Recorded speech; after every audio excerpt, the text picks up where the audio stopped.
ನಾವು ಈ ದಿನ 10ನೇ ತರಗತಿಯ ಅಧ್ಯಾಯವಾದಂತಹ 2 ಚರಾಕ್ಷರಗಳಿರುವ ರೇಖಾತ್ಮಕ ಸಮೀಕರಣಗಳ ಜೋಡಿಗಳು. ಇದು ನಿಮ್ಮ 3ನೇ ಅಧ್ಯಾಯ ಆಗಿರ್ತಕ್ಕಂಥದ್ದು. ಸೊ ಇಲ್ಲಿ ಏನಿದೆ ನೋಡ್ರಿ, 2 ಚರಾಕ್ಷರಗಳನ್ನು ಹೊಂದಿರತಕ್ಕಂತಹ ರೇಖಾತ್ಮಕ ಸಮೀಕರಣಗಳು ಅಂದರೆ ಏನು, ಸಮೀಕರಣಗಳ ಜೋಡಿಗಳು ಅಂದರೆ ಏನು ಅನ್ನೋದನ್ನು ನಾವು ಮೊದಲಿಗೆ ತಿಳ್ಕೊಬೇಕಾಗುತ್ತೆ. ಅದಕ್ಕಿಂತ ಮುಂಚೆ ನಾವು ಈಗಾಗಲೇ ರೇಖಾತ್ಮಕ ಸಮೀಕರಣಗಳು ಮಕ್ಕಳ, ಈಗ ಸಮೀಕರಣ ಅಂದರೆ ಏನು ಹೇಳ್ಬೋದು ನೋಡ್ರಿ, ಎರಡೂ ಕಡೆ ಸಮತ್ವವನ್ನು ಸರಿದೂಗಿಸ್ತಕ್ಕಂತಹ ಒಂದು ವ್ಯಾಖ್ಯೆ ಅಂತ ಹೇಳ್ಬೋದಲ್ವಾ. ಸೊ ಹಾಗಾದರೆ ರೇಖಾತ್ಮಕ ಸಮೀಕರಣ ಅಂದರೆ ಅದು ಯಾವ ರೂಪದಲ್ಲಿರುತ್ತೆ, ನಿಮ್ಗೆ ಈಗಾಗಲೇ ನೀವು 9ನೇ ತರಗತಿಯಲ್ಲೆಲ್ಲ ತಿಳ್ಕೊಂಡಿದ್ದೀರಾ. ಅದು ಕೇವಲ ಒಂದು ಚರಾಕ್ಷರವನ್ನು ಹೊಂದಿದ್ದು ಅದರ ಗರಿಷ್ಠ ಘಾತ 1 ಆಗಿರಬೇಕು. ಅಂತಹ ಒಂದು ರೇಖಾತ್ಮಕ ಸಮೀಕರಣ ಅಂತೇಳಿ ನೀವು ಅಂತಹ ಸಮೀಕರಣವನ್ನು ರೇಖಾತ್ಮಕ ಸಮೀಕರಣ ಅಂತ ಕರಿತೀರಾ. ಸೊ ಅದು ಯಾವ ರೂಪದಲ್ಲಿರುತ್ತೆ ಇಲ್ಲಿ ನೋಡ್ರಿ, ax + b = 0. ಇಲ್ಲಿ ನೋಡ್ರಿ ಮಕ್ಕಳ, a ಮತ್ತು b ಅಂತಕ್ಕಂಥವು ಯಾವುದಾದರೂ ವಾಸ್ತವ ಸಂಖ್ಯೆ ಆಗಿರಬೇಕು. ಇಲ್ಲಿ ನೋಡ್ರಿ, a b ಅಂತಕ್ಕಂಥವು ವಾಸ್ತವ ಸಂಖ್ಯೆ ಆಗಿರಬೇಕು. ಆದರೆ a 0 ಆಗಿರಬಾರ್ದು. ಯಾಕೆ 0 ಆಗಿರಬಾರ್ದು ಅಂದರೆ ನೋಡ್ರಿ, ಇಲ್ಲಿ ಚರಾಕ್ಷರವನ್ನು ಹೊಂದಿರತಕ್ಕಂತಹ ಸಹಗುಣಕ a ಅಲ್ವಾ, a ಜೊತೆನೇ ಚರಾಕ್ಷರ ಇರೋದು. ಯಾವುದು, x ಅನ್ನೋದು ಒಂದೇ ಚರಾಕ್ಷರ ಇದೆ, ಅದು a ಜೊತೆ ಏನಾಗಿದೆ, ಅದು a ಯ ಸಹಗುಣಕ ಆಗಿದೆ. ಇಲ್ಲಿ a ಏನಾದರೂ 0 ಆದರೆ ಏನಾಗುತ್ತೆ ನೋಡ್ರಿ ಮಕ್ಕಳ, a × x ಅಂತ ಬರೆದು 0 × x, ಅವಾಗ ಇಲ್ಲೇನಾಗ್ಬಿಡುತ್ತೆ, ಆ x ಚರಾಕ್ಷರನೇ ಹೊರಟೋಗುತ್ತೆ. ಅವಾಗ ಅದನ್ನು ನಾವು ರೇಖಾತ್ಮಕ ಸಮೀಕರಣ ಅಂತ ಕರೆಯೋಕ್ಕೆ ಬರಲ್ಲ, ಯಾಕಂದರೆ ಅವಾಗ b ಅಷ್ಟೇ ಉಳಿಯುತ್ತೆ. ಅವಾಗ ಅದು ಒಂದು ಸಮೀಕರಣದ ರೂಪ ಅಂತ ನಾವು ಹೇಳಕ್ಕೆ ಬರಲ್ಲ. ಹಾಗಾಗಿ ಒಂದು ಸಮೀಕರಣವು ಒಂದು ಚರಾಕ್ಷರವನ್ನು ಹೊಂದಿರಬೇಕು. ಅದರ ಗರಿಷ್ಠ ಘಾತ ಕೂಡ ಇಲ್ಲಿ ನೋಡ್ರಿ ಎಷ್ಟಿದೆ, 1. ಮತ್ತು ಅಷ್ಟೇ ಅಲ್ಲದೆ ಅದನ್ನು ಸಾಮಾನ್ಯ ರೂಪದಲ್ಲಿ ಬರೆಯೋದಾದರೆ ax + b = 0 ಅಂತ ಬರಿಬೋದು. ಇಲ್ಲಿ b 0 ಆಗಿರಬಹುದು, ಆದರೆ a 0 ಆಗಿರಬಾರದು. ಅದಕ್ಕೆ ಇಲ್ಲಿ ಕೊಟ್ಟಿರೋದು a ≠ 0, 0ಗೆ ಸಮ ಇರಬಾರ್ದು. ಮತ್ತು a b ಅನ್ನೋವು ಏನಾಗಿರಬೇಕು, ವಾಸ್ತವ ಸಂಖ್ಯೆಗಳಾಗಿರ್ಬೋದು, ಯಾವುದಾದರೂ ವಾಸ್ತವ ಸಂಖ್ಯೆ ಆಗಿರ್ಬೋದು ಅಂತಕ್ಕಂಥದ್ದನ್ನ ನಾವಿಲ್ಲಿ ಗಮನಿಸ್ಬೋದು. x ಅನ್ನೋದು ಚರಾಕ್ಷರ ಅಂತ ಕೊಟ್ಬಿಟ್ಟಿದ್ದಾರೆ ನೋಡ್ರಿ. ಸೊ x ಅನ್ನೋದು ಚರಾಕ್ಷರ. ಆ ಚರಾಕ್ಷರಕ್ಕೆ ನೀವು ಬೆಲೆ ಹಾಕಿದಾಗ ಅದು ಆ ಸಮೀಕರಣವನ್ನು ಸರಿದೂಗಿಸುವ ಆಗಿದ್ದರೆ ಅದನ್ನು ನೀವು ಸಮೀಕರಣ ಬಿಡಿಸಿದ್ದೀರಾ ಅನ್ನೋ ಅರ್ಥವನ್ನು ಕೊಡುತ್ತೆ. ಹಾಗಾದರೆ ಇಲ್ಲೇನು ಹೇಳ್ತಾರೆ ನೋಡ್ರಿ, ಅಂತಹ ಒಂದು ಚರಾಕ್ಷರವುಳ್ಳ ರೇಖಾತ್ಮಕ ಸಮೀಕರಣ ಅಂತ ಕರಿತೀವಿ. ಯಾವ ರೂಪದಲ್ಲಿರಬೇಕು, ರೇಖಾತ್ಮಕ ಸಮೀಕರಣ ಒಂದು ಚರಾಕ್ಷರವುಳ್ಳ ರೇಖಾತ್ಮಕ ಸಮೀಕರಣ ಅಂದರೆ ಚರಾಕ್ಷರ x ಅಂತಕ್ಕಂಥದ್ದು ಇರಬೇಕು. ಆವಾಗ ಆ ಸಾಮಾನ್ಯ ರೂಪ ax + b = 0 ಅಂತ ಕರೆದ್ರೆ ಅದನ್ನು ರೇಖಾತ್ಮಕ ಸಮೀಕರಣ ಅಂತ ಕರಿತೀರಾ. ಇದಕ್ಕೆ ಇಲ್ಲಿ ಉದಾಹರಣೆಗಳನ್ನ ಕೂಡ ನೋಡ್ರಿ ನೀವು. 2x + 5 = 0 ಅಂತ ತಗೊಂಡಾಗ ಮಕ್ಕಳ, ನೀವು 2x ಅಷ್ಟೇ ಇಲ್ಲಿ ಇಳಿಸ್ಕೊಂಡು 5 ಸ್ಥಳಾಂತರ ಮಾಡಿರಿ. ಆವಾಗ 0 ಪಕ್ಕ 5 ಹೋದರೆ -5 ಆಗುತ್ತೆ. ನಿಮಗೆ x ಬೆಲೆ ಅಷ್ಟೇ ಬೇಕಂದರೆ ಏನು ಮಾಡ್ಬೋದು, ಆ 2 ಕೂಡ ಸ್ಥಳಾಂತರ ಮಾಡಿದ್ರಿ, ಇಂಟು ಇರೋದೇನಾಗುತ್ತೆ / ಆವಾಗ x = -5/2. ಇದು ಒಂದು ರೇಖಾತ್ಮಕ ಸಮೀಕರಣಕ್ಕೆ ನಾವು ಉದಾಹರಣೆ ಅಂತೇಳಿ ಹೇಳಬಹುದು. ಇದೇ ರೀತಿಯೇ ಹಾಗಾದರೆ ಈ ದಿನದ ಅವಧಿಯಲ್ಲಿ ನಾವು ಯಾವುದ್ರ ಬಗ್ಗೆ ಚರ್ಚೆ ಮಾಡ್ತಾ ಇದ್ದೀವಿ, 2 ಚರಾಕ್ಷರಗಳಿರುವ ರೇಖಾತ್ಮಕ ಸಮೀಕರಣಗಳ ಜೋಡಿ. ಇಲ್ಲಿ ನೋಡ್ರಿ, ಈ ಒಂದು ಹೆಸರಲ್ಲೇ ಇದೆ 2 ಚರಾಕ್ಷರ. ಒಂದು ಚರಾಕ್ಷರ ಆದರೆ ಎಕ್ಸು, 2 ಚರಾಕ್ಷರ ಆದರೆ ಏನಂತ ತಗೊಬೋದು, y ಅಂತ ತಗೊಬೋದಲ್ವ. ಹಾಗಾದರೆ ಯಾವ ಸಮೀಕರಣಗಳಲ್ಲಿ x ಮತ್ತು y ಎರಡೂ ಚರಾಕ್ಷರಗಳಿದ್ದು ಆ 2 ಚರಾಕ್ಷರಗಳ ಒಂದು ಗರಿಷ್ಠ ಘಾತ ಏನಾಗಿರಬೇಕು, ಇಲ್ಲೂ 1 ಆಗಿರಬೇಕು. ಆ ರೀತಿ ಇರ್ತಕ್ಕಂತಹ 2 ಸಮೀಕರಣಗಳ ಜೋಡಿಗಳನ್ನು ನೀವು 2 ಚರಾಕ್ಷರಗಳಿರುವ ರೇಖಾತ್ಮಕ ಸಮೀಕರಣಗಳ ಜೋಡಿ ಅಂತೇಳಿ ಕರಿತೀರಾ. ಈಗ ನೋಡ್ರಿ, 2 ಚರಾಕ್ಷರ ಇರೋ ಸಮೀಕರಣ ಅಂದರೆ ಈ ರೀತಿ ಬರೆದಿದ್ದಾರೆ, 2x + 3y = 5. ಈಗ ನೋಡ್ರಿ, x ಅನ್ನೋದೇ ಒಂದು ಚರಾಕ್ಷರ, ವೈ ಅನ್ನೋದೇ ಬೇರೆ ಚರಾಕ್ಷರ. ಸೊ ಅವುಗಳ ಗರಿಷ್ಠ ಘಾತ ಒಂದಾಗಿರತಕ್ಕಂಥದ್ದನ್ನ ನೀವು ಗಮನಿಸ್ಬೋದು. ಈ ರೀತಿ ಇರ್ತಕ್ಕಂತಹ ಉದಾಹರಣೆ ಇಲ್ಲಿ ಇನ್ನೊಂದು ಕೊಟ್ಟಿದ್ದಾರೆ. X minus 2y minus 3 equals 0. X minus 0 into y equals 2. ಅಂದರೆ ಅವಾಗೇನಾಗುತ್ತೆ, ಎಕ್ಸ್ ಬೆಲೆ 2 ಆಗುತ್ತೆ ಅಂತ ಹೇಳ್ತಾ ಇದ್ದಾರೆ. ಸೊ ಹಾಗಾದರೆ ಇಲ್ಲಿ ನಾವೇನು ಹೇಳ್ಬೋದು ನೋಡ್ರಿ, ಈ ಒಂದು ಎರಡು ಚರಾಕ್ಷರ ಇರೋ ರೇಖಾತ್ಮಕ ಸಮೀಕರಣಗಳನ್ನ ಆದರ್ಶ ರೂಪದಲ್ಲಿ ಬರೆಯೋದಾದರೆ A X plus B Y plus C equals 0. ಇದು ಆ ಒಂದು ಎರಡು ಚರಾಕ್ಷರ ಇರೋ ರೇಖಾತ್ಮಕ ಸಮೀಕರಣದ ರೂಪ, ಸಾಮಾನ್ಯ ರೂಪ ಅಂತ ನಿಮಗೆ ಕೇಳಿದರೆ ನೀವು ಎಕ್ಸಾಮಲ್ಲಿ ಹೇಗೆ ಬರಿಬೇಕು, a X plus B Y plus 0 ಇದು ಆದರ್ಶ ರೂಪ. ಹಾಗಾದರೆ ಇಲ್ಲಿ ಎ ಅಂದರೆ ಏನು, ಬಿ ಅಂದರೆ ಏನು, ಯಾಕಂದರೆ ಎಕ್ಸ್ ವೈ ಅಂದರೆ ನಿಮಗೆ ಗೊತ್ತಾಗ್ಬಿಡ್ತಲ್ವಾ. ಹಾಗಾದರೆ ಇನ್ನು ಉಳಿದಂಥ ಎ ಬಿ ಸಿ ಅಂದರೆ ಏನು ಅಂದರೆ ನೋಡಿರಿ ಮಕ್ಕಳ, ಎ ಬಿ ಸಿ ಅನ್ನೋದು ಇಲ್ಲೂ ಕೂಡ ವಾಸ್ತವ ಸಂಖ್ಯೆಗಳಾಗಿರುತ್ತೆ. ಆದರೆ ಎ ಮತ್ತು ಬಿ 0 ಆಗಿರಬಾರ್ದು. ಯಾಕೆ ಹೇಳ್ರಿ, ಎ ಬಿ 0 ಆಗಿಬಿಟ್ರೆ ಎರಡು ಚರಾಕ್ಷರಗಳು ಹೋಗ್ಬಿಡುತ್ತೆ.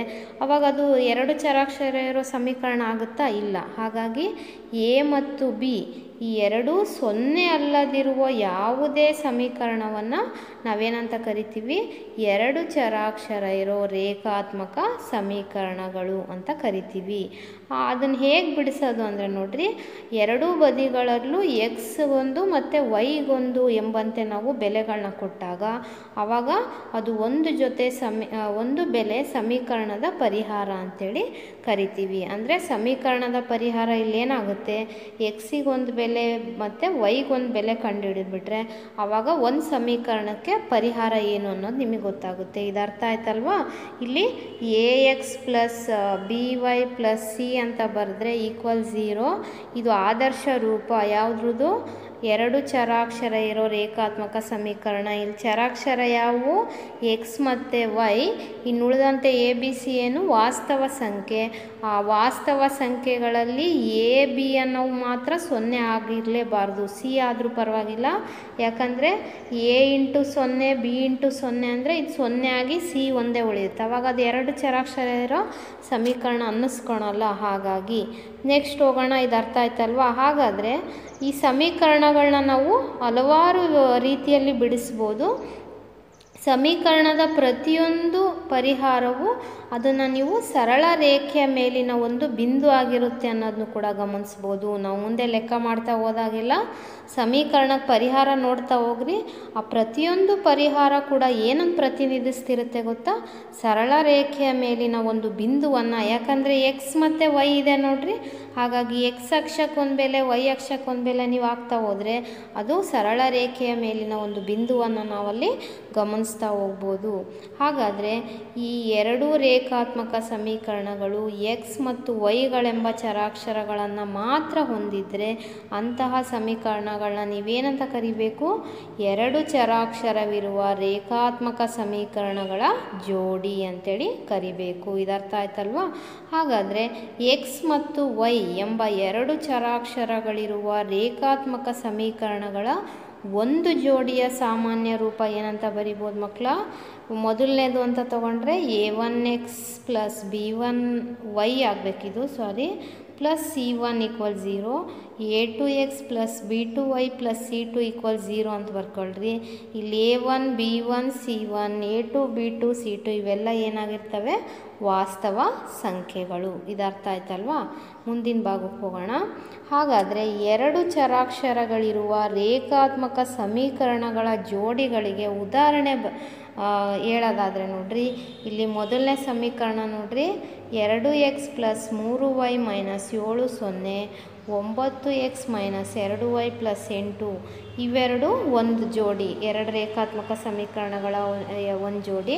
ನೆಕ್ಸ್ಟ್ ಎರಡನೇ ಜೋಡಿ 5x ಈಕ್ವಲ್ಸ್ y, ಅದ್ರ ಜೋಡಿ ಯಾವುದು, minus 7x plus 2y plus 3. ಇಲ್ಲಿ ನೋಡ್ರಿ, ಎರಡರಲ್ಲೂ ಎಕ್ಸ್ ಚರಾಕ್ಷರ ವೈ ಚರಾಕ್ಷರಗಳಿರೋದನ್ನ ಗಮನಿಸ್ಬೋದು. ಕೊನೆಗೆ ಬಂದರೆ X plus Y equals 7, 17 equals Y. ಇಲ್ಲೇನಾಗಿದೆ, ಎಕ್ಸ್ ಚರಾಕ್ಷರ ಇಲ್ಲ, ಅದು ಬರೀ ವೈ ಚರಾಕ್ಷರವನ್ನು ಅಷ್ಟೇ ಹೊಂದಿದೆ ಅನ್ನೋದನ್ನ ನೀವು ಗಮನಿಸ್ಬೋದು. ಎಕ್ಸ್ ಬೆಲೆಯಲ್ಲಿ 0 ಅನ್ನೋದನ್ನು ನೀವು ಬೇಕಂದರೆ ಆದೇಶ ಮಾಡ್ಬೋದು. ಎರಡರಲ್ಲಿ ಯಾವುದಾದ್ರೂ ಒಂದು 0 ಆಗಿದ್ರೂ ಪರವಾಗಿಲ್ಲ, ಆದರೆ 2 0 ಆಗಿದ್ದರೆ ಅದು ಸಮೀಕರಣವನ್ನು ಸರಿದೂಗಿಸಲ್ಲ ಅಂತ ಹೇಳ್ಬೋದು. ಹಾಗಾದರೆ ಒಂದು ಸಮತಲದ ಮೇಲೆ 2 ಸರಳ ರೇಖೆಗಳನ್ನೇನಾದರೂ ಕೊಟ್ಟಿದ್ದಾರೆ ಅಂದ್ಕೊಳ್ರಿ. ಅಂದರೆ ನೀವು ಯಾವುದಾದ್ರೂ ಒಂದು ಸಮತಲದಲ್ಲಿ 2 ಸರಳ ರೇಖೆಯನ್ನು ಕೊಟ್ಟಾಗ ಈ ಕೆಳಗಿನ 3 ಸಾಧ್ಯತೆಗಳಲ್ಲಿ ಯಾವುದಾದರೂ ಒಂದು ಸಾಧ್ಯತೆ ಇರುತ್ತೆ ಅನ್ನೋದನ್ನು ನೀವು ಗಮನಿಸ್ಬೋದು. ಯಾಕೆ ಅನ್ನೋದನ್ನು ನಾವೀಗ ನೋಡೋಣ. ಈಗ ನೋಡ್ರಿ, ಮೊದಲನೇ ಸಾಧ್ಯತೆ ಏನು ಹೇಳ್ಬೋದು ಅಂದರೆ 2 ರೇಖೆಗಳು ಒಂದು ಬಿಂದುವಿನಲ್ಲಿ ಛೇದಿಸುತ್ತವೆ. ಹೌದಲ್ವಾ? ನೀವು ಒಂದು ಸಮತಲ ತಗೊಳ್ರಿ. ಈಗ ನೋಡ್ರಿ, ಇಲ್ಲೊಂದು ಸಮತಲ ತಗೊಂಡಿದ್ದೀವಿ. ಈ ಸಮತಲದಲ್ಲಿ ನೀವು ಹೇಗಾದರೂ 2 ಸರಳ ರೇಖೆಗಳನ್ನು ಎಳೀರಿ. ಆ 2 ಸರಳ ರೇಖೆಗಳೇನಾಗ್ಬೋದು, ಯಾವುದಾದ್ರೂ ಒಂದು ಬಿಂದುವಿನಲ್ಲಿ ಮಾತ್ರ ಛೇದಿಸೋಕ್ಕೆ ಸಾಧ್ಯ ಅಲ್ವಾ? 2 ಬಿಂದುವಿನಲ್ಲಿ ಛೇದಿಸೋಕ್ಕೆ ಸಾಧ್ಯನಾ? ಇಲ್ಲ. ಸೊ ಹಾಗಾಗಿ ಈ ಒಂದು ಸಾಧ್ಯತೆ ಉಂಟಾಗ್ಬೋದು. ಅಥವಾ 2 ರೇಖೆಗಳು ಒಂದನ್ನೊಂದು ಛೇದಿಸುವುದಿಲ್ಲ. ಅಂದರೆ ಯಾವಾಗ ಛೇದಿಸಲ್ಲ ಹೇಳ್ರಿ? 2 ಸರಳ ರೇಖೆಗಳ ನಡುವಿನ ಅಂತರ ಸಮನಾಗಿದ್ದಾಗ, ಅಂದರೆ 2 ಸಮಾಂತರ ರೇಖೆಗಳು ಎಲ್ಲೂ ಕೂಡ ಛೇದಿಸೋದಿಲ್ಲ. ಅವನ್ನ ನಾವು ಸಮಾಂತರ ಸರಳ ರೇಖೆ. ಈಗ ನೋಡ್ರಿ, 2 ಸರಳ ರೇಖೆ ಕೊಟ್ಟಾಗ ಅವು ಒಂದನ್ನೊಂದು ಛೇದಿಸ್ತಿಲ್ಲ ಅಂದರೆ ಅದರ ಅರ್ಥ ಏನು? ಅವು ಸಮಾಂತರ ರೇಖೆಗಳು. ನೆಕ್ಸ್ಟು ಮೂರನೇ ಅಂಶಕ್ಕೆ ಬರೋಣ. 2 ರೇಖೆಗಳು ಐಕ್ಯಗೊಂಡಿರುತ್ತವೆ. ಹೌದಲ್ವಾ? 2 ರೇಖೆಗಳ ಒಂದು ಬಿಂದುಗಳು ಒಂದೇ ಇದ್ದಾಗ, ಆ 2 ರೇಖೆಗಳ ಬಿಂದುಗಳು ಸಮ ಇದ್ದಾಗ ಒಂದ್ರ ಮೇಲೆ ಒಂದಿದ್ದಾವೆ ಅಂತ ನಾವು ಹೇಳ್ಬೋದಲ್ವಾ? ಇಲ್ಲಿ ನೋಡ್ರಿ, ಒಂದು ರೇಖೆ ಮೇಲೆ ಇನ್ನೊಂದು ನೀಲಿ ಕಲರ್ದು ರೇಖೆ ಏನಾಗಿದೆ, ಐಕ್ಯಗೊಂಡಿದೆ ಅಂದರೆ ಅರ್ಥ ಅದು ಒಂದೇ ರೇಖೆ ಅನ್ನೋ ರೀತಿ ಕಾಣುತ್ತೆ. ಈ 3 ಸಾಧ್ಯತೆಗಳು ಉಂಟಾಗ್ಬೋದು. ಏನೇನು? 2 ರೇಖೆಗಳನ್ನು ನೀವು ರಚನೆ ಮಾಡಿದಾಗ ಅವು ಒಂದು ಬಿಂದುನಲ್ಲಿ ಛೇದಿಸ್ಬೋದು, ಅಥವಾ ಛೇದಿಸ್ತಲೇ ಇದ್ದಾಗ ಅವು ಸಮಾಂತರ ರೇಖೆಗಳಾಗಿರ್ಬೋದು, ಅಥವಾ ಅವೆರಡು ಒಂದ್ರ ಮೇಲೆ ಒಂದು ಐಕ್ಯ ಆಗೋ ರೀತಿ ಇರ್ಬೋದು. ಈ 3 ಸಾಧ್ಯತೆಗಳಿರ್ಬೋದು. ಹಾಗಾದರೆ ಇದ್ರ ಮೇಲೆ ನಾವು ಲೆಕ್ಕಗಳನ್ನ ಬಿಡಿಸೋದಾದರೆ, ಮೊದಲನೇ ಉದಾಹರಣೆ ಲೆಕ್ಕ ಏನು ಹೇಳ್ತಾರೆ ನೋಡ್ರಿ. ಅಖಿಲ ಅಂತಕ್ಕಂಥವಳು 20 ರೂಗಳನ್ನು ತೆಗೆದುಕೊಂಡು ಜಾತ್ರೆಗೆ ಹೋಗಿರ್ತಾಳಂತೆ. ಅಲ್ಲಿ ಅವಳು ದೈತ್ಯ ಚಕ್ರದಲ್ಲಿ ಸವಾರಿ ಮಾಡಲು, ಅಂದರೆ ನೀವು ನೋಡಿರ್ಬೋದು, ಆ ಒಂದು ಆಟ ಆಡ್ತೀವಲ್ಲ ದೊಡ್ಡದು, ಆ ಜಾಯಿಂಟ್ ವೀಲ್ ಅಂತ ಹೇಳ್ತಾರಲ್ವ, ಅದನ್ನು ದೈತ್ಯ ಚಕ್ರ ಅಂತ ಕರಿತೀವಿ. ಸೊ ಅದನ್ನು ಅವಳೇನು ಮಾಡ್ತಾಳಂತೆ, ಅದನ್ನು ಹತ್ತೋದಕ್ಕೋಸ್ಕರ ಮತ್ತು ಉಪ್ಲ ಆಟವಾಡಲು ಬಯಸುತ್ತಾಳೆ. ಇನ್ನೊಂದು ಉಪ್ಲ ಅಂತಕ್ಕಂಥ ಆಟವನ್ನು ಕೂಡ ಆಡಲು ಬಯಸ್ತಾಳಂತೆ. ಈ ಸಂದರ್ಭದಲ್ಲಿ ಅವಳೇನು ಮಾಡ್ತಾಳೆ, ಬೀಜಗಣಿತವಾಗಿ ಮತ್ತು ನಕ್ಷಾ ರೂಪದಲ್ಲಿ ರೇಖಾಗಣಿತೀಯವಾಗಿ ಪ್ರತಿನಿಧಿಸಿ. ಅಂದರೆ ಮೊದಲಿಗೆ ನೀವೇನು ಮಾಡಬೇಕು ಗೊತ್ತಾ ಮಕ್ಕಳ, ಈ ಕೊಟ್ಟಿರ್ತಕ್ಕಂತಹ ಹೇಳಿಕೆಯನ್ನು ಸಮೀಕರಣವಾಗಿ ಬರೆಯೋದನ್ನು ಕಲಿಬೇಕು. ಹೇಗೆ ಬರಿಬೋದು ನೋಡ್ರಿ. ಮೊದಲನೇ ಅಂಶ ಏನು ಹೇಳ್ತಾರೆ, ಅಖಿಲ ಅಂತಕ್ಕಂಥವಳು ಅವಳ ಹತ್ರ ಎಷ್ಟು ರೂಪಾಯಿ ಇದೆ ಅಂತ ಹೇಳ್ತಾ ಇದ್ದಾರೆ, ಇಲ್ಲಿ 20 ರೂಪಾಯಿ ಇದೆ ಅಂತ ಹೇಳ್ತಾ ಇದ್ದಾರಲ್ವಾ. ಸೊ ಹಾಗಾದರೆ ಅವಳು 2 ಆಟ ಆಡೋದಕ್ಕೆ ಬಯಸ್ತಾಳೆ. ಒಂದು ಆಟ ಇನ್ನೊಂದಕ್ಕಿಂತ ವಿಭಿನ್ನ ಅಲ್ವಾ. ಸೊ ಒಂದನ್ನು ಎಕ್ಸು ಇನ್ನೊಂದನ್ನು ವೈ ಅಂತ ತೊಗೊಬೋದು. ಸೊ ಈ ಸಂದರ್ಭವನ್ನು ನೀವೇನು ಮಾಡಬೇಕು, ಅವಳು ದೈತ್ಯ ಚಕ್ರದಲ್ಲಿ ಸವಾರಿ ಮಾಡಲು ಮತ್ತು ಅಂತ ಹೇಳಿದ್ದಾರೆ. ಸೊ ಹಾಗಾಗಿ ಇಲ್ಲಿ ಏನಾಗುತ್ತೆ ನೋಡ್ರಿ, ಸಮೀಕರಣ ಏನಾಗುತ್ತೆ ಅಂದರೆ ವೈ ಈಕ್ವಲ್ಸ್ ಅರ್ಧ ಎಕ್ಸ್ ಅಂತ ಬರಿಬೋದು. 2ನ ಕಡೆ ತಗೊಂಡ್ರೆ 2x equal 2y equals X ಆಗುತ್ತೆ. ಸೊ ಇದನ್ನು ನೀವು ಇನ್ನೊಂದು ರೀತಿ ಬಿಡಿಸೋದಾದರೆ ವೈನೂ ಆ ಕಡೆ ತೊಗೊಳ್ರಿ, ಆವಾಗ x ಮೈನಸ್ 2y ಈಕ್ವಲ್ಸ್ 0 ಆಗುತ್ತೆ ಅಂಥೇಳಿ ಹೇಳ್ಬೋದು. ಇದು ಮೊದಲನೇ ಸಮೀಕರಣ, x ಮೈನಸ್ 2y ಈಕ್ವಲ್ 0. ಹಾಗಾದರೆ ಅವಳ ಹತ್ರ ಇರ್ತಕ್ಕಂತಹ ದುಡ್ಡು ಎಷ್ಟು, 20 ರೂಪಾಯಿ ಅಲ್ವಾ. ಸೊ ಆವಾಗ ನೀವೇನು ಮಾಡ್ಬೋದು ನೋಡ್ರಿ, 3x ಪ್ಲಸ್ 4y ಈಕ್ವಲ್ಸ್ 20 ಅಂಥೇಳಿ ಬರಿಬೋದು. ಇದು ಎರಡನೇ ಸಮೀಕರಣ. ಈ ಸಮೀಕರಣ ನಕ್ಷಾ ರೂಪದಲ್ಲಿ ನಾವೇನಾದರೂ ಪ್ರತಿನಿಧಿಸೋದಾದರೆ ಇದಕ್ಕೇನು ಮಾಡಬೇಕು, ಕನಿಷ್ಠ 2 ಪರಿಹಾರ, ಅಂದರೆ ಎಕ್ಸಿಗೆ ಬೆಲೆ ಕೊಡ್ತಾ ಹೋಗ್ಬೇಕು. ಎಕ್ಸಿಗೆ 2 ಬೆಲೆ ಕೊಡ್ತಾ ಹೋದರೆ ವೈಗೆ ಬೆಲೆ ಸಿಗುತ್ತೆ. ಕನಿಷ್ಠ 2 ಆದರೂ ತೊಗೊಬೇಕಂತಾರೆ. ಸೊ ನಾನು ಇಲ್ಲಿರೋ ಈ 2 ಸಮೀಕರಣವನ್ನೇ ಬಳಸ್ಕೊಂಡು ಇಲ್ಲೇನು ಮಾಡಿದ್ದೀವಿ, ಒಂದು ಕೋಷ್ಟಕ ತಯಾರು ಮಾಡ್ಕೊಂಡಿದ್ದೀವಿ. ಅದರಲ್ಲಿ ಈ ಕನಿಷ್ಠ 2 ಬೆಲೆನಾದ್ರು ಹಾಕ್ತಾ ಹೋಗಿದ್ದೀವಿ. ಮೊದಲನೇ ಪರಿಹಾರಕ್ಕೆ ನೋಡ್ರಿ, y ಈಕ್ವಲ್ಸ್ x/2 ತೊಗೊಂಡು ಎಕ್ಸಿಗೆ 0 ಹಾಕಿದರೆ y ಏನಾಗುತ್ತೆ ಮಕ್ಕಳ, x/2 ಅಂದರೆ 0/2 ಅಂತ ಬರ್ಕೊತೀರ ನೀವು ಅಲ್ವಾ. 0/2 ಅಂತೇಳಿ ಬರ್ಕೊಂಡಾಗ ಸೊ ಅವಾಗ ವೈಗೆ ಬೆಲೆ ಕೂಡ ಇಲ್ಲೇನಾಗುತ್ತೆ ನೋಡ್ರಿ 2 ಆಗ್ತಕ್ಕಂಥದ್ದನ್ನ ನೀವು ಗಮನಿಸ್ಬೋದು. ನೆಕ್ಸ್ಟು 0 ಆಗುತ್ತೆ, ಇದನ್ನು 2 ಆಗಲ್ಲ 0 ಆಗುತ್ತೆ. ನೆಕ್ಸ್ಟು ಎಕ್ಸಿಗೆ ಬೆಲೆ 2 ಕೊಟ್ಟರೆ, ಎಕ್ಸಿಗೆ ನೀವು ಬೆಲೆ ಎಷ್ಟು ಕೊಡಬೇಕು, ನೆಕ್ಸ್ಟು 2 ಕೊಟ್ಟರೆ ಏನಾಗುತ್ತೆ 2/2 ಆಗುತ್ತೆ. 2 ಒಂದ್ಲಿ ಅಂದರೆ 1 ಆಗುತ್ತೆ. ಸೊ ಈಗ ಮೊದಲನೇದು 0 ಆಯಿತು, 0,0 ಆಯಿತು. ಎರಡನೇದು 2,1 ಇದನ್ನು 0 ಮಾಡ್ಕೊಳ್ರಿ, 2 ಅಲ್ಲ. ನೆಕ್ಸ್ಟು ಎರಡನೇ ಸಮೀಕರಣಕ್ಕೆ ಬರ್ರಿ. ಆವಾಗ ಇಲ್ಲೇನಾಗುತ್ತೆ ನೋಡ್ರಿ, ಈ ಸಮೀಕರಣವನ್ನು y ರೂಪದಲ್ಲಿ ಬರ್ಕೊಳ್ಳೋದಾದರೆ 20 - 3x/4 ಆಗುತ್ತೆ. ಈಗ ಎಕ್ಸಿಗೆ ಬೆಲೆ ಕೊಡ್ರಿ, 0 ಕೊಡೋಣ. ಫಸ್ಟಿಗೆ 0ಇಂದ ಪ್ರಾರಂಭ ಮಾಡಿರಿ. 0 ಕೊಟ್ಟರೆ ಏನಾಗುತ್ತೆ ಮಕ್ಕಳ, 20/4 ಆಗುತ್ತೆ. 4 ಒಂದ್ಲಿ 4 ಐದ್ಲಿ, y ಬೆಲೆ 5 ಆಗುತ್ತೆ. ನೆಕ್ಸ್ಟ್ ಏನು ಕೊಡ್ಬೋದು, 1 ಕೊಟ್ಟರೆ ಇಲ್ಲಿ 20 - 3 ಆಗುತ್ತೆ, ಅದು 4ರಿಂದ ಭಾಗ ಆಗಲ್ಲ. 2 ಕೊಡ್ರಿ, 2 ಕೊಟ್ಟರು 20 - 6 ಆಗುತ್ತೆ ಅಲ್ವಾ. ಸೊ ಅದು ಕೂಡ 4ರಿಂದ ಭಾಗ ಆಗೋ ರೀತಿ ಇರಬೇಕು. ಅದಕ್ಕೆ ನಾನೇನು ಮಾಡಿದೆ, ನೆಕ್ಸ್ಟ್ 3 ಬರಲ್ಲ 4 ಹಾಕ್ಕೊಂಡೆ. ಆವಾಗ 4 3ಲಿ 12 ಆಗುತ್ತೆ. ಸೊ ಆವಾಗ ನಿಮಗೇನಾಗುತ್ತೆ 20 - 4 3ಲಿ 12/4 ಆಗುತ್ತೆ. ಸೊ ಈಗ ನೀವು ಎಷ್ಟಾಗುತ್ತೆ ನೋಡ್ರಿ, ಇಲ್ಲಿ 8 ಅಂತಕ್ಕಂಥದ್ದು ಉಳಿಯುತ್ತೆ. ಸೊ ಆವಾಗ 4ರಿಂದ ಭಾಗ ಮಾಡಿದರೆ 8/2, 4 ಅಂದರೆ 4 ಒಂದ್ಲಿ 4 ಎರಡ್ಲಿ, ಸೊ 2 ಉಳಿಯುತ್ತೆ. ಅದೇ ರೀತಿ ಇನ್ನೊಂದು ಪರಿಹಾರನೂ ಬೇಕಾದ್ರೆ ತೊಗೊಬೋದು. ಕನಿಷ್ಠ 2 ಆದರೂ ತೊಗೊಬೇಕು, ಗರಿಷ್ಠ ನೀವು 3 4 ತೊಗೊಬೋದು. ನೆಕ್ಸ್ಟ್ 8 ತೊಗೊಂಡಿದ್ದೀನಿ, 8 3ಲಿ 21 ಆಗುತ್ತೆ. ಅಲ್ಲಿಗೆ 20 - 21 ಅಂದ್ಬಿಟ್ರೆ ಏನಾಯ್ತು ನೋಡ್ರಿ, ಯಾವ್ದು ಜಾಸ್ತಿ ಆಯ್ತು ಇಲ್ಲಿ, 21 ಅಲ್ವಾ. ಸೊ ಅವಾಗ ಎಷ್ಟು ಉಳಿಯುತ್ತೆ ನಿಮಗೆ ಅಂದರೆ, 24 ಆಗುತ್ತೆ. 3 ಅಲ್ವಾ ಕೊಟ್ಟಿರೋದು, ಸರಿ. 20 - 3 × 8, 8 3ಲಿ 24 ಅಂದರೆ -4/4 ಆಗುತ್ತೆ ನಿಮಗೆ. ಸೊ ಅವಾಗ ನೀವು ಭಾಗ ಮಾಡಿದರೆ -1 ಉಳಿಯುತ್ತೆ. ಸೊ ಇಷ್ಟನ್ನು ನೀವೇನು ಮಾಡ್ಬೋದು, ಈಗ ನಿಮಗೆ 2 ಸಮೀಕರಣಕ್ಕೂ ಏನಾಗಿದೆ, ನಿಮಗೆ ಒಂದಷ್ಟು ಬಿಂದುಗಳು ಸಿಕ್ಕಿದೆ. ಮೊದಲನೇ ಸಮೀಕರಣಕ್ಕೆ ಎ ಬಿಂದು ಏನು ಸಿಕ್ಕಿದೆ, 0,0 ಅಂತ ತೊಗೊಳ್ರಿ. ಬಿ ಬಿಂದು 2,1 ಅಂತ ತೊಗೊಳ್ರಿ. ಈಗ ಅದನ್ನು ನೀವು ನಿಮ್ಮ ಒಂದು ನಕ್ಷೆಯಲ್ಲಿ ಏನು ಮಾಡಿರಿ, ಅದನ್ನು ರಚನೆ ಮಾಡಿರಿ. ಹೇಗೆ ರಚನೆ ಮಾಡೋದು, ಈ ನಕ್ಷೆ ಹಾಳೆಯನ್ನು ನೀವೇನು ಮಾಡಬೇಕು, 2 ಭಾಗವಾಗಿ ವಿಭಾಗಿಸಬೇಕು. ಮೊದಲನೇದಾಗಿ 4 ಮಾಡಬೇಕು, ಎಕ್ಸ್ ಅಕ್ಷ x dash, y dash. But ಇಲ್ಲಿ ಬೆಲೆಗಳು ಯಾವ್ದು ಜಾಸ್ತಿ ಇದೆ, ಪ್ಲಸ್ ಜಾಸ್ತಿ ಇರೋದ್ರಿಂದ ನೀವೇನು ಮಾಡಿರಿ, ಮೊದಲಿಗೆ ಈ ರೀತಿ ಭಾಗ ಮಾಡ್ಕೊಳ್ರಿ. ಭಾಗ ಮಾಡಿಕೊಂಡು ನೀವಿಲ್ಲಿ ಒಂದೊಂದು ಬಿಂದುಗೂ +1 +2 +3 ಈ ರೀತಿ ಹಾಕಂತ ಹೋಗ್ರಿ. ನೆಕ್ಸ್ಟು ಇಲ್ಲಿ ವೈಗೂ ಕೂಡ ಅದೇ ರೀತಿಯೇ ಬೆಲೆ ಕೊಡ್ತಾ ಹೋಗ್ರಿ ಮಕ್ಕಳ. ಆಮೇಲೆ ಇಲ್ಲಿ ಎಷ್ಟಿದೆ ನೋಡ್ರಿ, ಮೊದಲನೇದು 0 ಅಂದರೆ ಎಲ್ಲಿ ಬರುತ್ತೆ, ಎಕ್ಸು ಮತ್ತು ವೈ 2 ಅಕ್ಷಗಳು ಛೇದಿಸ್ತಕ್ಕಂಥ ಬಿಂದು ಅಲ್ವಾ. ಸೊ ಹಾಗಾದರೆ ಎ ಎಲ್ಲಿ ಬಂದಿದೆ ನೋಡ್ರಿ, ಈ ಬಿಂದುನಲ್ಲಿ ಬರುತ್ತೆ, ಅದನ್ನು ಗುರ್ತಾಕೊಳ್ರಿ.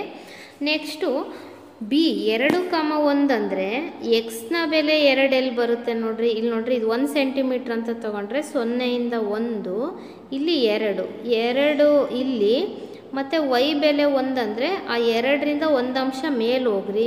ಸೊ ಇಲ್ಲಿ ನಿಮಗೆ 2,1 ಬಿಂದು ಸಿಗುತ್ತೆ, ಅದನ್ನು ಗುರುತಿಸ್ರಿ.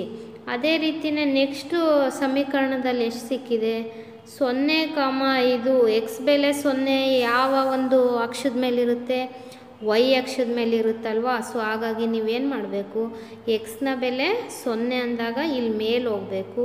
ಇಲ್ಲಿ ಮೇಲೆ ಹೋದಾಗ ವೈ ಬೆಲೆ ಎಲ್ಲಿರುತ್ತೋ ಆ ಬಿಂದುನ ಗುರುತಿಸ್ಬಿಟ್ರೆ ಅದು 0,5 ಸಿಕ್ಬಿಡುತ್ತೆ ನಿಮಗೆ. ನೆಕ್ಸ್ಟ್ ಬೆಲೆ ಯಾವುದು, ಎಕ್ಸ್ 4 ಇದ್ದಾಗ ವೈ 2. 4 ಅಂದರೆ ಇಲ್ಲಿ 4 ಅಂಶ ಮುಂದಕ್ಕೆ ಬರ್ತಿರಲ್ವಾ, ಇಲ್ಲಿ 4 ಇದೆ, ಮೇಲೆ 2 ಅಂಶ ಹೋಗ್ರಿ. ಸೊ ಇಲ್ಲಿ ಸಿಗುತ್ತೆ ನೋಡ್ರಿ ನಿಮಗೆ 4,2. ನೆಕ್ಸ್ಟು 8, -1. ಸೊ ಹಾಗಾಗಿ 8ರವರೆಗೂ ಎಕ್ಸ್ ಎಳ್ಕೊಬೇಕು ನೀವು. 8 ಅಂದರೆ ಇಲ್ಲಿ ಬರುತ್ತೆ ನೋಡ್ರಿ, 8 -1 ಅಂದಾಗ ಕೆಳಗೆ ಬರಬೇಕು. ಐ ಬೆಲೆ ಮೈನಸ್ ಎಲ್ಲಿರುತ್ತೆ, ಈ 4ನೇ ಒಂದು ಇದರಲ್ಲಿರುತ್ತೆ. ಸೊ ಹಾಗಾಗಿ ಇಲ್ಲಿ ಬರುತ್ತೆ. ಅವಿಷ್ಟನ್ನು ಸೇರಿಸಿದರೆ ನಿಮಗೆ 2 ಸರಳ ರೇಖೆ ಒಂದು ಬಿಂದುನಲ್ಲಿ ಛೇದಿಸ್ತಾ ಇದೆ. ಆ ಬಿಂದು ಯಾವುದು ಅಂದರೆ 4,2. ಹಾಗಾದರೆ ಇದಕ್ಕೆ ಪರಿಹಾರ ಏನು? ಎಕ್ಸ್ನ ಅಂದರೆ ಈ ಸಮೀಕರಣದಲ್ಲಿ ಎಕ್ಸ್ನ ಬೆಲೆ 4. ಆ ಎರಡೂ ಸಮೀಕರಣಕ್ಕೂ ಸರಿದೂಗ್ತಕ್ಕಂತಹ ಬೆಲೆಗಳು ಯಾವ್ಯಾವು ಅಂದರೆ ಎಕ್ಸ್ನ ಬೆಲೆ 4 ಆಗಿರಬೇಕು, ವೈನ ಬೆಲೆ 2 ಆಗಿರಬೇಕು. ಈಗ ನೋಡ್ರಿ, ಅದನ್ನೇ ನಾವಿಲ್ಲಿ ಬರೀತಕ್ಕಂಥದ್ದು 2 ಸರಳ ರೇಖೆಗಳು ಒಂದು ಬಿಂದುವಿನಲ್ಲಿ ಪರಸ್ಪರ ಛೇದಿಸಿದಾಗ ನಮಗೆ ನಿಖರವಾದ ಅನನ್ಯವಾದ ಒಂದು ಪರಿಹಾರ ಸಿಗುತ್ತೆ. ಅದೇ ಆ ಬಿಂದುಗಳ ಒಂದು ನಿರ್ದೇಶಾಂಕಗಳು. ಅವ್ಯಾವಪ್ಪ ಅಂದರೆ 4,2 ಅಂದರೆ ಎಕ್ಸ್, ವೈ, ಎಕ್ಸ್ ಮತ್ತು ಎಕ್ಸ್ ಬೆಲೆ 4, ವೈ ಬೆಲೆ 2. ಹಾಗಾದರೆ ದೈತ್ಯ ಚಕ್ರ ಸವಾರಿಯ ಸಂಖ್ಯೆ 4 ಆದರೆ ಊಪ್ಲ ಆಟಗಳ ಸಂಖ್ಯೆ ಎಷ್ಟಾಗಿದೆ? 2 ಅನ್ನೋದನ್ನ ನಾವು ಗಮನಿಸ್ಬೋದು. ನೆಕ್ಸ್ಟ್ 2ನೇ ಲೆಕ್ಕಕ್ಕೆ ಹೋಗೋಣವಾ? ಸೊ 2ನೇ ಲೆಕ್ಕದಲ್ಲಿ ಏನು ಹೇಳ್ತಾರೆ ನೋಡ್ರಿ, ರೋಮಿಲಾ ಒಂದು ಲೇಖನ ಸಾಮಗ್ರಿಗಳ ಅಂಗಡಿಗೆ ಹೋಗಿ ರೂ 9ಕ್ಕೆ 2 ಪೆನ್ಸಿಲ್ ಅಂದರೆ 9 ರೂಪಾಯಿಯಂತೆ 2 ಪೆನ್ಸಿಲ್ ತಗೊಂಡಿದ್ದಾಳೆ. 3 ರಬ್ಬರ್ಗಳನ್ನು ಖರೀದಿಸ್ತಾಳೆ. ರಬ್ಬರ್ಗಳ ಸಂಖ್ಯೆ ಕೊಟ್ಟಿದ್ದಾರೆ, ಆದರೆ ಎಷ್ಟು ಬೆಲೆ ಕೊಟ್ಟಿಲ್ಲ. ನೆಕ್ಸ್ಟು ಅವಳ ಗೆಳತಿ ಸೋನಾಲಿಯು ರೋಮಿಲಾಳ ಬಳಿ ಇರುವ ಹೊಸ ಬಗೆಯ ಪೆನ್ಸಿಲ್ ಮತ್ತು ರಬ್ಬರ್ಗಳನ್ನು ನೋಡಿ ಅಂತಹುದ್ದೇ 4 ಪೆನ್ಸಿಲ್, ಅವಳ ಫ್ರೆಂಡ್ ಎಷ್ಟು ತಗೊತಾಳೆ? 4 ಪೆನ್ಸಿಲ್ 6 ರಬ್ಬರ್ ತಗೊತಾಳಂತೆ. ಅವೆರಡೂ ಸೇರಿ ಅವಳಿಗೆ 18 ರೂಪಾಯಿ ಖರ್ಚಾಗಿದೆಯಂತೆ. ಈ ಸಂದರ್ಭವನ್ನು ನೀವು ಬೀಜಗಣಿತ ರೂಪದಲ್ಲಿ ಬರೆದು ನಕ್ಷಾ ರೂಪದಲ್ಲಿ ಪ್ರತಿನಿಧಿಸಿ. ಫಸ್ಟು ನೀವೇನು ಮಾಡಬೇಕು, ಇದಕ್ಕೆ ಸಮೀಕರಣ ಬರ್ಕೊಬೇಕು ನೋಡ್ರಿ. ಹೇಗೆ ಬರಿಬೋದು? ಮೊದಲನೇದು ಇಬ್ಬರನ್ನ ಕೊಟ್ಟಿದ್ದಾರಲ್ವ, ಸೊ ಒಬ್ಳನ್ನ ಎಕ್ಸು ಒಬ್ಳನ್ನ ವೈ ಅಂತ ನೀವು ತೊಗೊಬೋದು. ಸೊ ಮೊದಲಿಗೆ ರೋಮಿಲಾಳು ಒಂದು ಲೇಖನ ಸಾಮಗ್ರಿಗೆ ಹೋಗಿ 9 ರೂಪಾಯಿಗೆ 2 ತಂದಿದ್ದಾಳೆ, ಅಂದರೆ 2 ಪೆನ್ಸಿಲನ್ನು ಎಕ್ಸ್ ಅಂತ ತಗೊಳ್ಳೋಣ. ಸಾರಿ, ಇಲ್ಲಿ 2 ಪೆನ್ಸಿಲ್ನ ಎಕ್ಸ್ ಅಂತ ತಗೊಳ್ರಿ, ರಬ್ಬರ್ನ ವೈ ಅಂತ ತಗೊಳ್ರಿ. ರಬ್ಬರ್ ಎಷ್ಟು ತಗೊಂಡಿದ್ದಾಳೆ ಇಲ್ಲಿ? 3. ಸೊ ಅವಾಗ ಏನಾಗುತ್ತೆ ನೋಡ್ರಿ, 2x + 3y ಟೋಟಲ್ ಅವಳಿಗೆ ಎಷ್ಟು ಖರ್ಚಾಗಿದೆ? 9 ರೂಪಾಯಿ. ಈಗ ಅವಳ ಫ್ರೆಂಡು ಪೆನ್ಸಿಲು ರಬ್ಬರ್, ಅವಳು ಅದೇ ವಸ್ತು ತೊಗೊಂಡಿರೋದ್ರಿಂದ ನೀವು ಫಸ್ಟಿಗೆ ಬರ್ಕೊಳ್ರಿ. ಪೆನ್ಸಿಲ್ನ ಎಕ್ಸ್ ಅಂತ ತೊಗೊಂಡಿದ್ದೀವಿ, ರಬ್ಬರ್ನ ವೈ ಅಂತ ತೊಗೊಂಡಿದ್ದೀವಿ. ಈ ಸಂದರ್ಭ ಬರೆಯೋದಾದರೆ ಫಸ್ಟು ರೋಮಿನಾಳ ಒಂದು ಸಂದರ್ಭ ಬರೆಯೋದಾದರೆ 2x + 3y 9 ಆಗುತ್ತೆ. ನೆಕ್ಸ್ಟ್ ಅವಳ ಫ್ರೆಂಡ್ ಖರೀದಿ ಮಾಡಿದ್ದು 4 ಪೆನ್ಸಿಲ್, ಹಾಗಾದರೆ 4x + 6y ಎಷ್ಟು ಖರ್ಚಾಗಿದೆ? 18 ರೂಪಾಯಿ.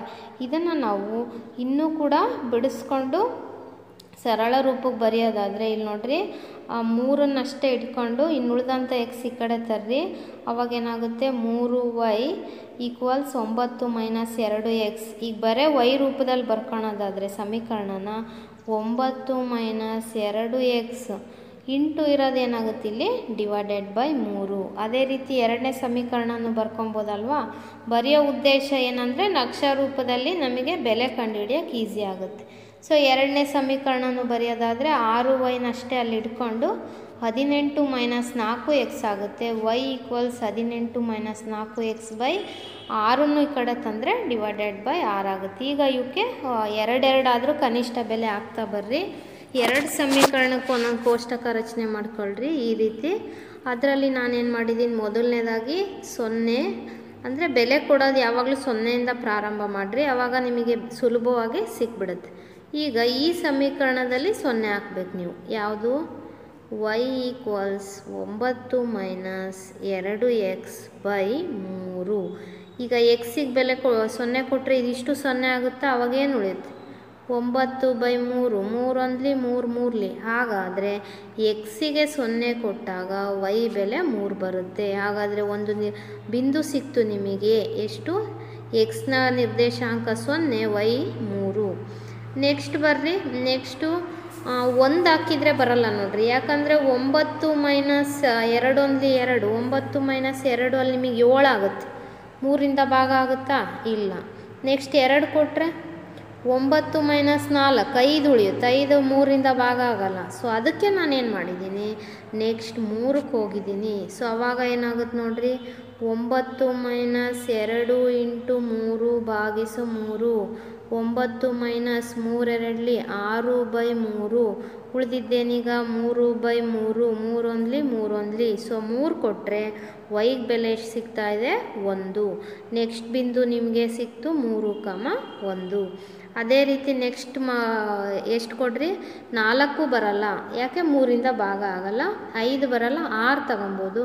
ಆವಾಗ ಏನಾಗುತ್ತೆ ನೋಡ್ರಿ, 9 ಮೈನಸ್ 6 2ಲಿ 12 ಭಾಗಿಸು 3 ಆಗುತ್ತೆ. ಸೊ ಈಗಲೂ ಅಷ್ಟೇ, ನೀವು ಅಲ್ಲಿ ಇದು ಮಾಡಿದರೆ ಮೈನಸ್ ಮಾಡ್ಕೊಂಡ್ರೆ ನಿಮಗೆ ಅಲ್ಲಿಗೆ -3/3 ಆಗುತ್ತೆ. 3 1 ಹಾಗಾದರೆ 1 ಉಳಿಯುತ್ತೆ, -1. ನೆಕ್ಸ್ಟ್ ನಿರ್ದೇಶಾಂಕ ಬಿಂದು ಸಿ ಬೆಲೆ ಎಷ್ಟು, 6, -1. ಇದನ್ನು ನಾವು ಯಾಕೆ ಮಾಡ್ತಾ ಇದ್ದೀವಿ ಅರ್ಥ ಆಗಿದೆಯಲ್ಲ.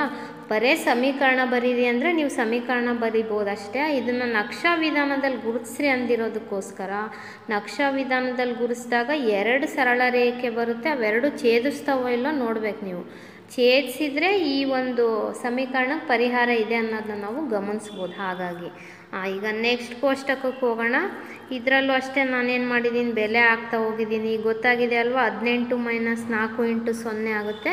ಅಲ್ಲಿಗೆ 18 ಭಾಗಿಸು 6 ಉಳಿಯುತ್ತೆ. 6 1 6 3 18, 3 ಬಂದಿದೆ. ಅದೇ ರೀತಿ ನೆಕ್ಸ್ಟ್ ಬಿಂದುಗೆ ಹೋಗ್ತೀರಾ, 2 ತೊಗೊಂಡ್ರೆ ಬರಲ್ಲ, 1 ತೊಗೊಂಡ್ರೂ ಭಾಗ ಆಗಲ್ಲ 6ರಿಂದ. ಅದಕ್ಕೆ 3ಕ್ಕೆ ಹೋಗಿದ್ದೀವಿ. 18 ಮೈನಸ್ 12/6 ಆಗುತ್ತೆ. ಸೊ ಅಲ್ಲಿಗೆ 6 1 6 1 ಹೋದರೆ 1 ಉಳಿಯುತ್ತೆ. ನೆಕ್ಸ್ಟ್ 6 ಹಾಕಿದ್ರು ಅಷ್ಟೇ, 18 ಮೈನಸ್ 6 4 24 ಆಗುತ್ತೆ. ಅಲ್ಲಿಗೆ -6/6 -1 ಉಳಿಯುತ್ತೆ. ಈಗ ಇವಿಷ್ಟು ಬೆಲೆಯನ್ನು ನೀವು ನಕ್ಷಾಳೆಯಲ್ಲಿ ಗುರುತಿಸ್ತಾ ಬರ್ರಿ. ಈಗ ನೋಡ್ರಿ, ಇಲ್ಲೇನಾಗಿದೆ, ಎ ಬಿಂದು ಮೊದಲನೇದು ಇದು, ನೆಕ್ಸ್ಟು ಬಿ ಅನ್ನೋದು ಎರಡನೇದು ಗುರುತಿಸಿದ್ದೀವಿ. ನೆಕ್ಸ್ಟು ಸಿ ಅನ್ನೋದು x6 ಇಲ್ಲಿ ಕೆಳಗೆ ಬರುತ್ತೆ ನೋಡಿರಿ, -y ಇರೋದ್ರಿಂದ. ಸೊ ಇವು 3 ಗುರುತಿಸಿದ್ದೀರಾ. ಇಲ್ಲೂ ಕೂಡ ಅದೇ ಬಂದಿದೆ ನೋಡಿರಿ, 2 ಸಮೀಕರಣಕ್ಕೂ ಒಂದೇ ಪರಿಹಾರ ಬಂದಿದೆ ಅಂದರೆ ಅರ್ಥ ಏನು, ಈ 2 ಸಮೀಕರಣಗಳ ರೇಖೆಗಳು ಒಂದರಲ್ಲೊಂದು ಐಕ್ಯ ಆಗ್ತಾ ಇದ್ದಾವೆ ಅಂತ ಅರ್ಥ.